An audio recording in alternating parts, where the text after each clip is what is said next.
Hi everyone, I'm Paul and welcome to Seeking Travel. Today I'm excited to bring you my very first voiceover as we dive into a new phase of this channel. Today we are kicking things off with an ambitious one-day journey starting here at Munich Central Station and heading back home to Manchester entirely by train. That's about 1400 kilometers or 870 miles of stunning European scenery, busy stations and high-speed rail packed into one single day. We start off bright and early, catching the 6:49 a.m. TGV duplex, passing through Germany and France towards our destinations in Paris at Paris East Station.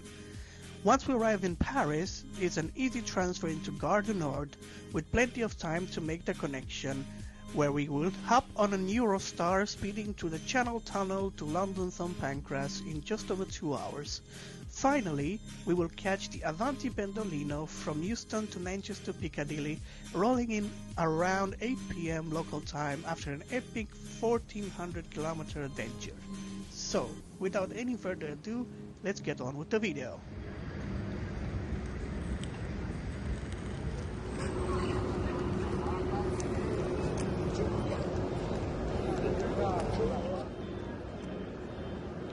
Munich Hauptbahnhof is the main station in the city of Munich. It is also the third busiest rail station in the country, with about 127 million passengers annually. I really enjoyed this big concourse. It's very airy, and once the construction is finished, the station I believe will look much better. And here is our TGV, already waiting for us on the platform as well. The railway station is also one of the oldest in the country. The present station was opened in 1849 but has undergone frequent major repairs over the years since it was extensively damaged in the Second World War.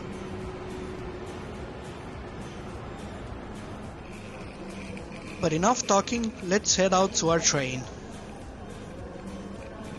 For the journey today, I will be using an Interrail pass in first class. That means every single train we'll take today is going to be in first class, so we'll have an in-depth review on the first class aboard the TGV, the Eurostar, as well as the Avanti that we'll use later when we arrive in the UK. Time to board our TGV duplex for today. These impressive 320 km per hour double-deck high-speed trains operate on a wide variety of routes within France and abroad, including this journey to Munich, but as well as other routes to Basel, Zurich, Geneva, Stuttgart or Frankfurt. For today's journey, I am located on the lower deck of the TGV in first class. First impressions of the first class are pretty great. The seats look very comfortable, more like armchairs than regular seats. I like the color scheme as well.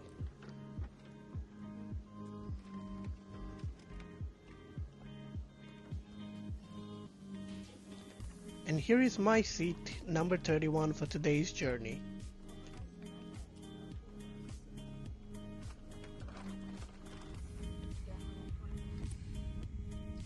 Let's have a quick seat review now. We have this net in front for storage. It's obviously a little bit worn out, but still works. This is the foldable tray table, which is very large and pretty sturdy. It has a cup holder as well.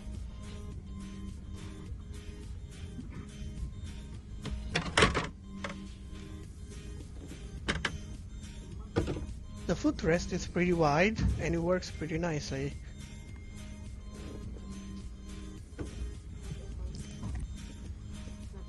The seat itself is very comfortable. The seat pitch is also excellent, although bear in mind I'm still only 175. You also get a nice large bin, one charging plug for every seat,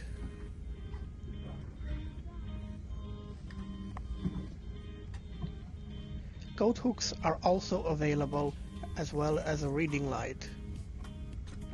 Just be careful when you turn them on. It's actually tricky to turn them back off.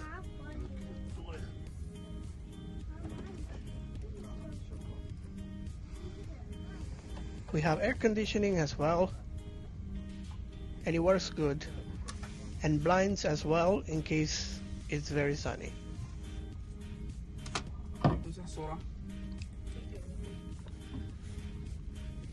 Reclining is automatic and is actually pretty generous.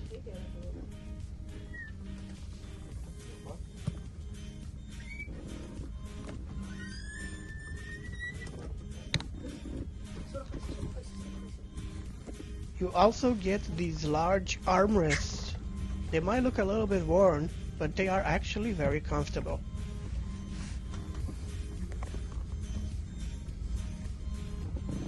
The seat itself is extremely plush. You can just sink in and relax for this longer TGV journey. Well padded, with an excellent headrest as well, sturdy and plush.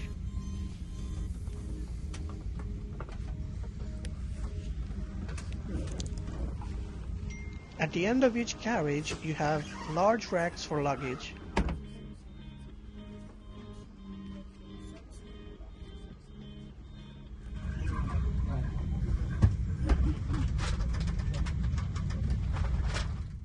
And here we are, pulling out of the station at 6:49 a.m. on the dot, heading on a 5-hour and 44-minute journey from Munich to Paris, stopping in Augsburg, Ulm, Stuttgart, Karlsruhe and Strasbourg.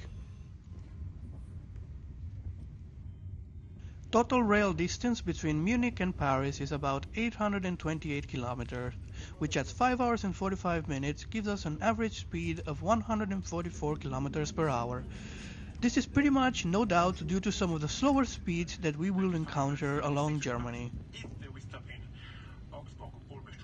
As we are navigating our way out of Munich and heading into the countryside, let's quickly have a look at the Wi-Fi on board.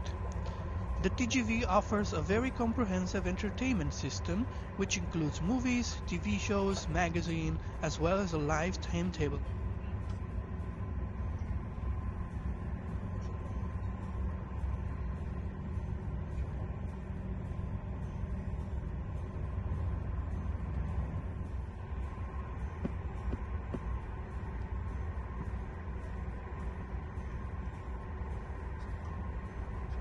You can order your food from the web page as well. However, the best feature here, without a doubt, is the moving map, in my opinion, which shows you exactly where you are within your journey, as well as the speed you're traveling at. Dans quelques instants, nous allons arriver en gare de Augsbourg, voie numéro 1 à Augsbourg. Vous avez donc une correspondance à destination. Wir erreichen gerade eben Augsburg, Hauptbahnhof Gleis 1 und der Aufstieg befindet sich im Wartest.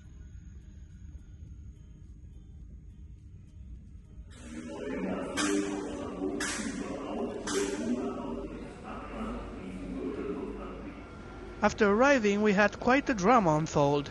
One of the passengers was actually arrested for traveling without a ticket and under the influence of narcotics. Despite the unfortunate events, it's nice to see that the police and the conductors are doing their job and keeping us safe. It was quite a spectacle, which made us incur a small delay, departing Augsburg with 8 minutes of delay due to the incident.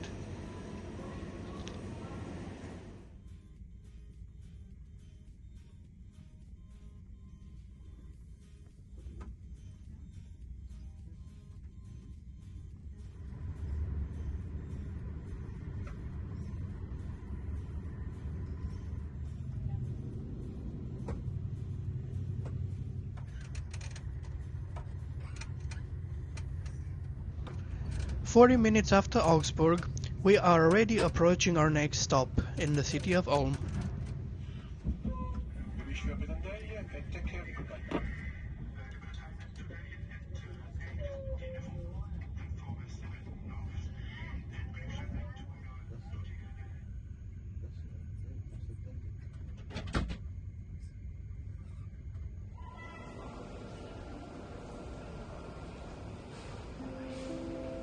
With 129,000 inhabitants, Ulm is located on the railway line from Stuttgart to Munich, and its station forms a major railway junction. As we continue our journey, we approach one of the most picturesque areas on our journey today as we head from Ulm towards Stuttgart. Abfahrtzeit um 9 Uhr, vom Gleis 13, Anschluss an den nächsten Zug. and we arrive in Stuttgart Central Station, a major hub and actually a terminus station where the TGV has to reverse. In consequence, we have a scheduled stay here of about 9 minutes while the drivers change directions.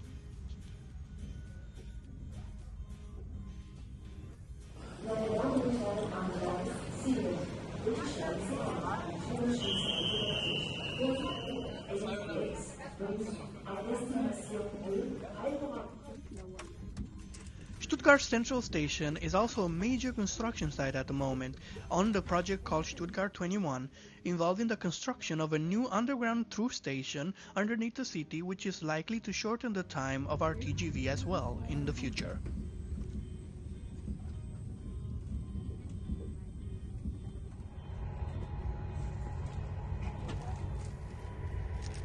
After Stuttgart, we continue on nearing the French border as we head towards our next stop, which is Karlsruhe.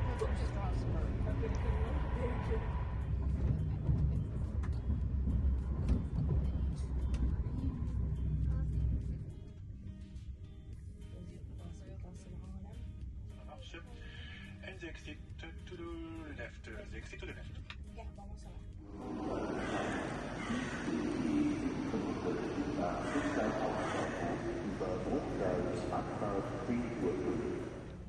Karlsruhe also marks our last stop within Germany.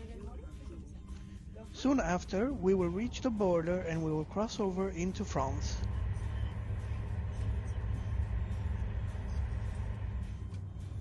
About 20 minutes after leaving Karlsruhe, we leave the Rhine Valley Railway, which heads to Basel, and we join the Appelweiser-Strasbourg Railway, linking us with the French TGV station in Strasbourg.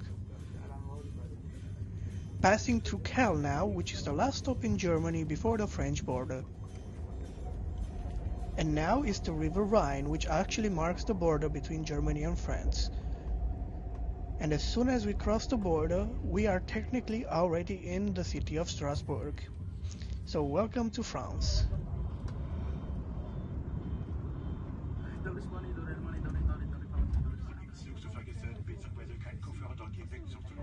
Strasbourg also marks our first stop into France, but also our last stop before Paris.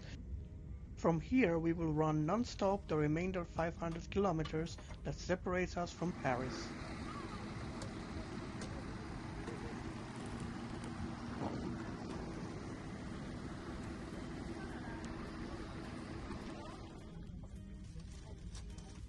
From Strasbourg is an easy 300 km per hour run, covering almost 450 kilometers in only 1 hour and 45 minutes.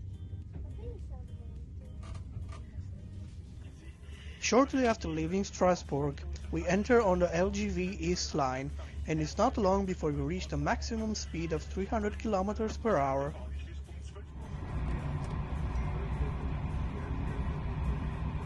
And since the views out the window will remain flat all the way to Paris, let's have a quick look at our TGV. First off, the toilet.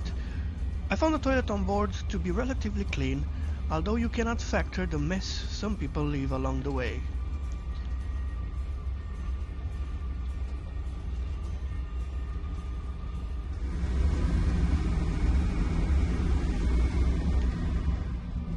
Unfortunately, the tap didn't work on this occasion. Everything else was just fine.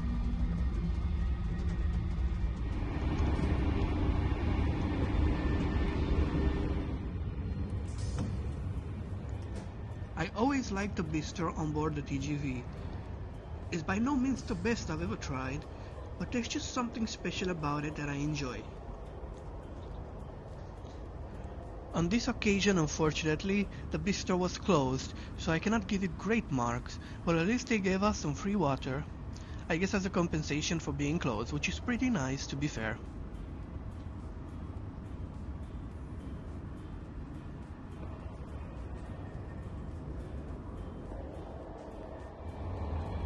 Let's also take a quick look at second class today as well.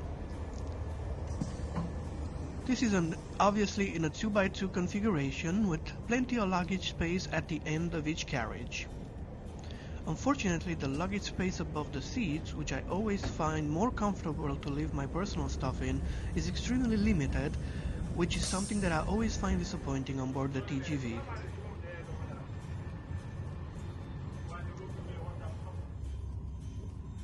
After spending some time walking along the train, it's not long before we are on approach to Paris, as we start seeing the sprawling suburbs unfold before our eyes.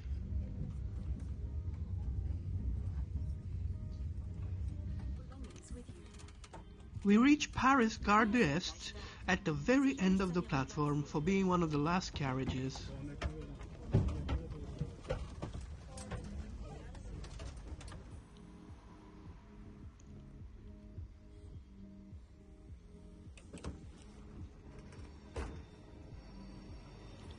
Welcome to Paris, everyone. Let me know what you thought about this service.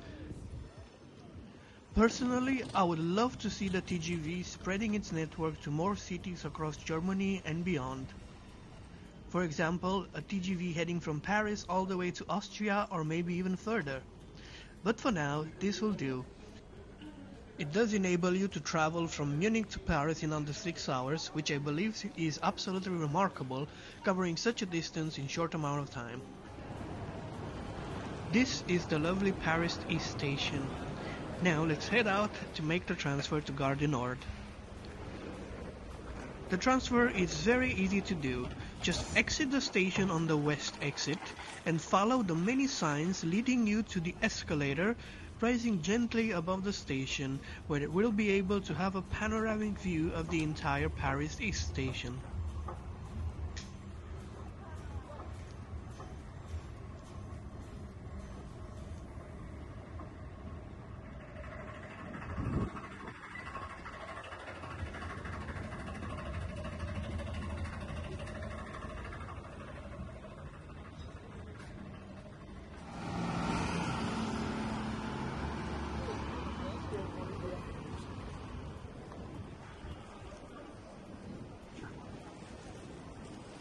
Welcome to Paris Nord.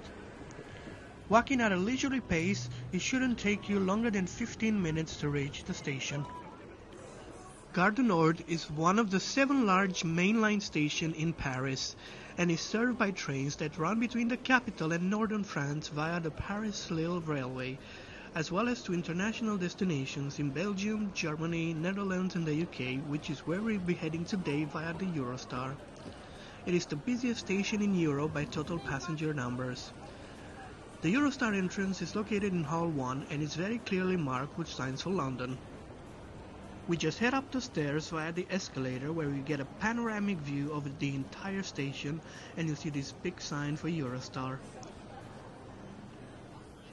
Every train departure is clearly marked, and in a case like this where it's very busy, the helpful attendant will direct you exactly where you need to go. After a relatively short wait in the line, I am heading towards the first stopping point, which is the passport check. This is the first one to exit France, and then you will have a second passport check while you officially enter the UK.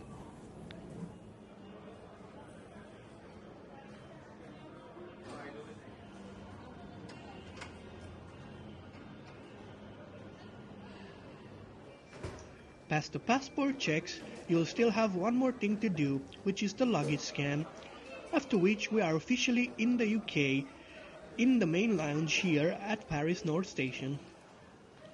The lounge itself is actually quite spacious and offers a couple of restaurants as well as a couple of duty-free shops. We'll stay here until we're called down to the platform via the PA system on board the lounge. So now that our train is ready, let's head down to the carriage to finish the boarding process.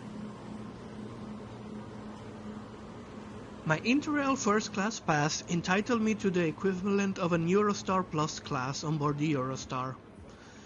I'm in coach 16 today, in seat number 31.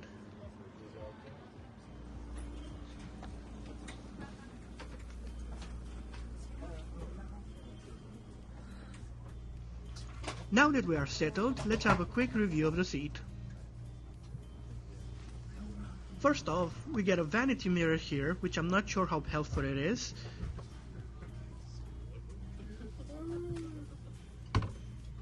A decently sized tray table, and a pouch for your belongings.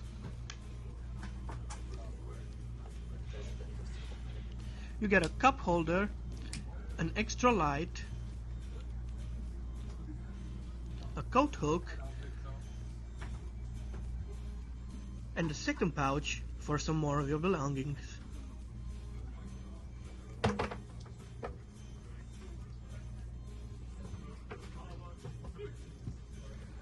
The seat pitch is actually pretty great. I think it's actually a little bit better than on TGV, which is impressive. Each seat also gets one plug and one old-style USB-A port.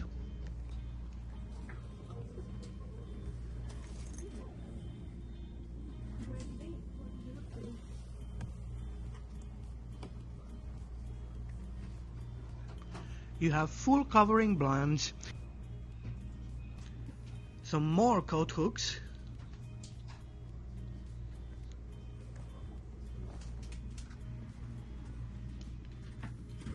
and another individual reading light.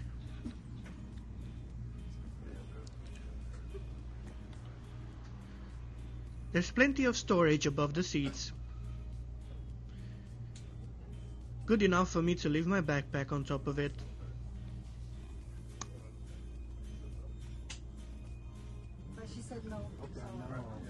And so we are on our way. We depart Paris Gare du Nord at 15:12 on time. Total journey time to London is 2 hours and 18 minutes. And at a total distance of 450 kilometers, this gives us an average speed of 195 kilometers per hour or 121 miles per hour, which is better than we had on the TGV from Munich. As we navigate our way out of the busy Paris suburbs, let's take a quick look at the Wi-Fi on board. The connectivity process itself was quite quick. Unfortunately, past the welcome page, I wasn't able to use the Wi-Fi to its full potential. You don't really get an entertainment section either on board Eurostar. So all in all, I'm pretty disappointed with the Wi-Fi. It's never worked that well for me whenever I went on Eurostar.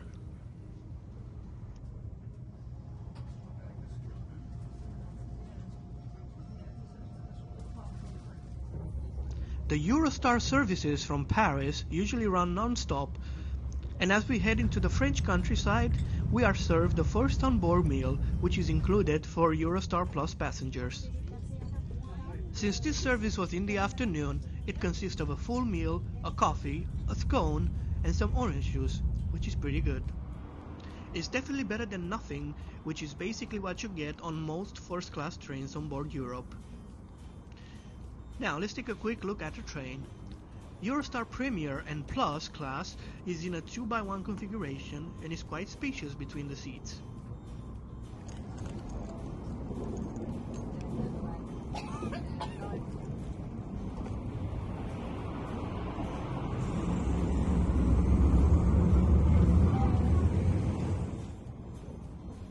This is Eurostar Standard. Compared with the Plus and Premier class, this looks much more cramped, but the seats I believe are almost as comfortable. So when it comes to seat upgrades, I'm not sure how much of a difference or an upgrade you would get, especially considering the price difference.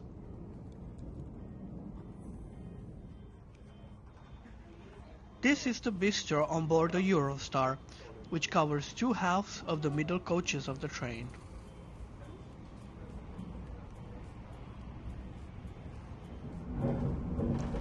A quick bathroom check as well. The toilet is pretty clean and functional. Everything worked as intended.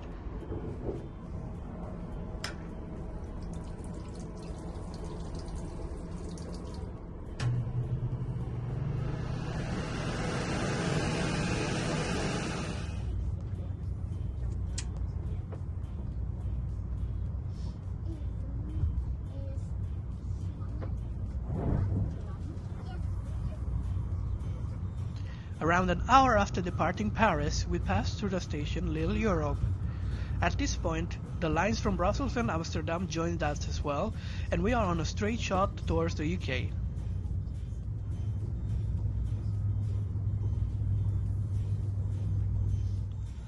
Half an hour after Lille, we pass through Calais-Fréthun station, which signals our imminent entry to the Channel Tunnel.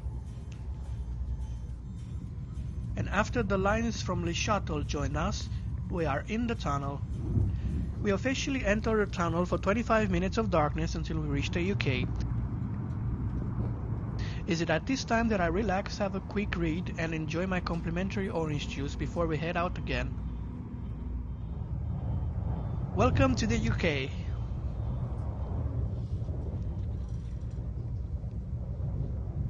After we finish with the Channel Tunnel, we run into the usual sights on our way to London.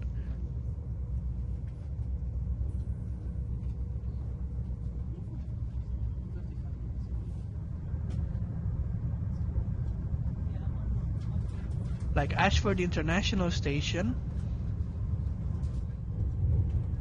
the Medway,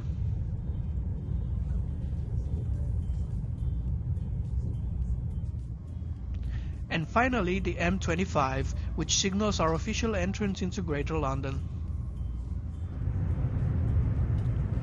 We pass through a couple more tunnels, only coming up for air to pass through Stratford, another international station in name only. Before we exit the final tunnel straight in the center of London, which means the end of our journey for today.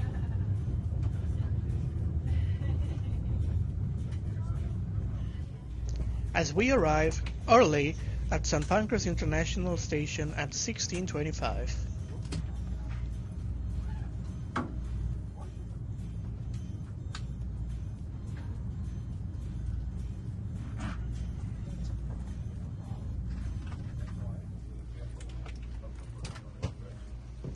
Welcome to London, everyone.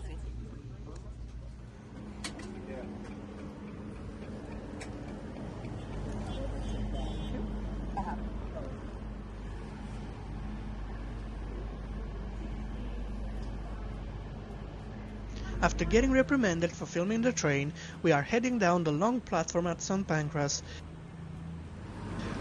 as we cover the entirety of the train in order to exit the station and head towards Euston for the final train of the day. After heading down the escalator underneath the tracks, we find ourselves into the busy concourse. Here, turn left and head straight for the entrance to the metro.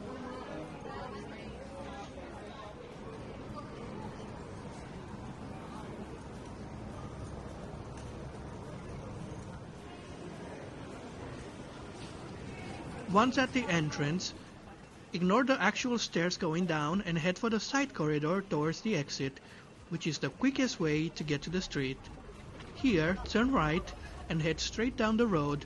It's only a 10-minute walk down to Euston for our final train of the day.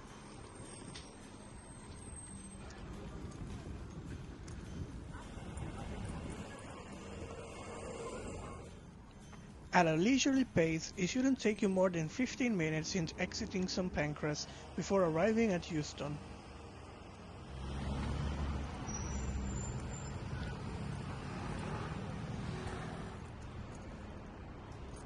And here we are, welcome to Euston Square.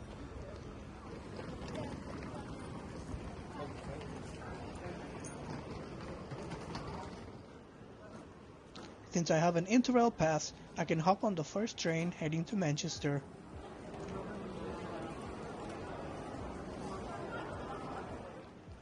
The first train to Manchester happened to be the 1713, which is departing from Platform 1, even though it was initially announced at Platform 3. And after the change, everyone has to wait here until the platform opens. And now it's the usual mad dash to catch seats on the train. Luckily for me, I don't have to worry about it that much since I'm in the first class today, which is usually much less busy than standard class. These are the standard premium seats, which is basically first class seats without the catering. Standard premium is actually a very decent service for somebody who wants a little bit more space but doesn't want to pay a premium to get the meal included. Due to the confusion with the platform, we end up leaving Euston with 13 minutes delay at 17:26.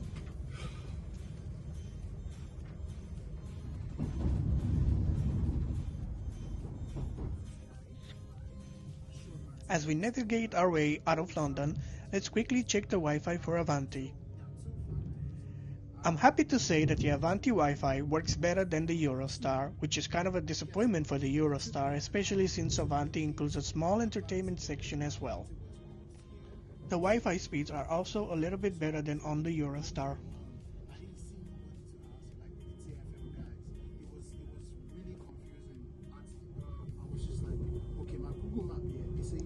The total journey time between London Euston and Manchester Piccadilly today is 2 hours and 6 minutes, which at 295 kilometers gives us an average speed of 140 kilometers per hour or 87 miles per hour. After things settled, I moved to the last coach where the bulk of the first class seats are located.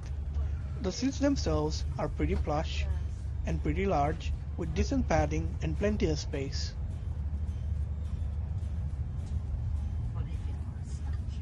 I like the nice and big armrest as well. On top of that, you get a plug and 2 USB-A ports as well, individual reading lights, a coat hook, and wireless charging as well.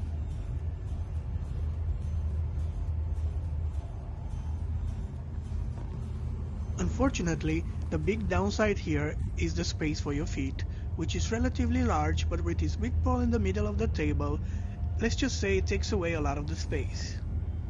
But still, some compromises have to be made, and all in all, I have to say I'm pretty happy with it. The catering, however, is exceptional. First, I got a couple of drinks and a snack as an appetizer. The menu holds quite a nice selection of meals you can choose from as well.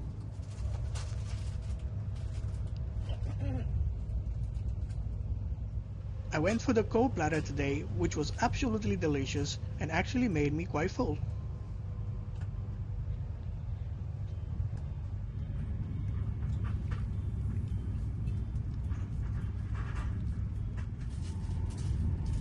On today's Avanti trip, we passed non-stop through Milton Keynes, the first station today being the town of Nuneaton, which will arrive after an hour of travel. We're now approaching Nuneaton.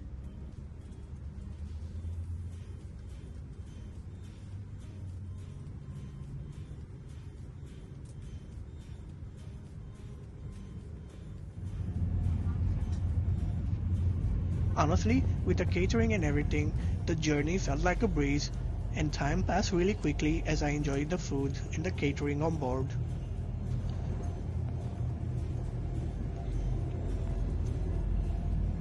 Stockport.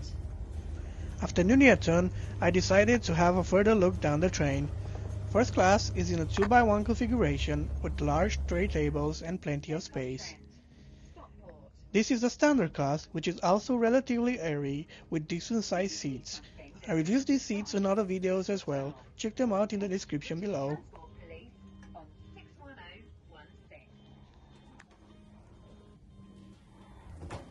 Let's have a quick look at the toilet today as well.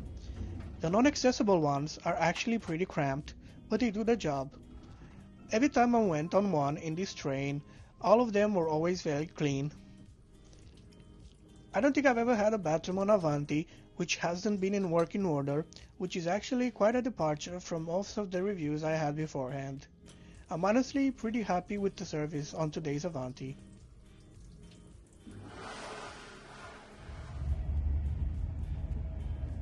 And here's a quick look at the seats on standard class.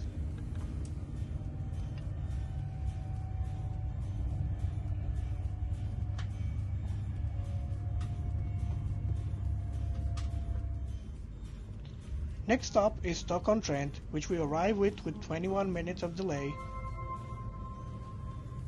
Welcome on board this Avanti West Coast service to...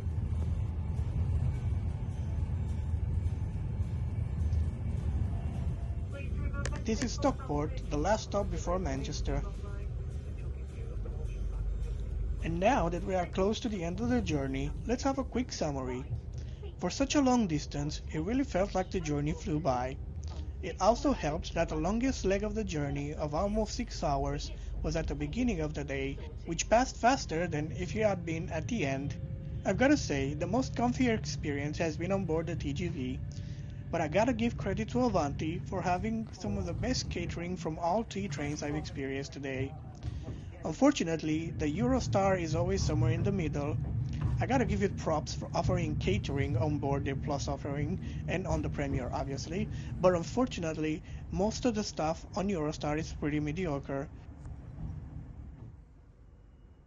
Finally, after 14 hours on the road, we are pulling into Manchester Piccadilly station.